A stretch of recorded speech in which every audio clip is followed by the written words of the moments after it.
La Cour pénale internationale est une juridiction qui a vu le jour un 17 juillet, il y a 24 ans, et c'est ce qu'on célèbre aujourd'hui avec la Journée internationale de la justice internationale. Cette Cour pénale internationale, elle a vocation à juger 4 grands types de crimes: les crimes de guerre, le crime contre l'humanité, le crime de génocide et le crime d'agression. Et ce sont des crimes dont on peut penser qu'ils sont actuellement commis sur le territoire de l'Ukraine.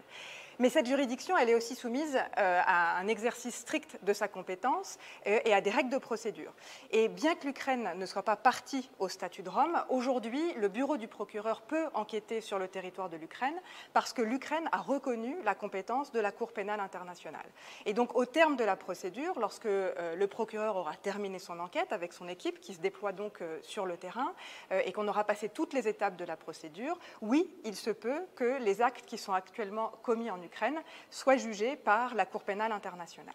Mais la justice internationale qu'on célèbre aujourd'hui, ça n'est pas uniquement la justice qui se joue devant la Cour pénale internationale, puisque depuis la création de cette Cour, la justice internationale a connu une forme d'extraordinaire expansion, et notamment devant les juridictions nationales, et pour une part au titre de ce qu'on appelle la compétence universelle, une compétence qu'on retrouve dans les conventions de Genève et qui permet à tout État de se saisir des crimes qui sont commis sur d'autres territoires, parce que ce sont des crimes tellement graves qu'on considère que tout État devrait s'en saisir. Et on le sait, la France et l'Espagne, par exemple, se sont saisis de ces crimes et ont introduit des procédures, parfois au titre de la compétence universelle. Et ça peut se jouer également devant les tribunaux ukrainiens. On l'a vu là aussi avec ce prisonnier russe qui a été jugé par une cour ukrainienne.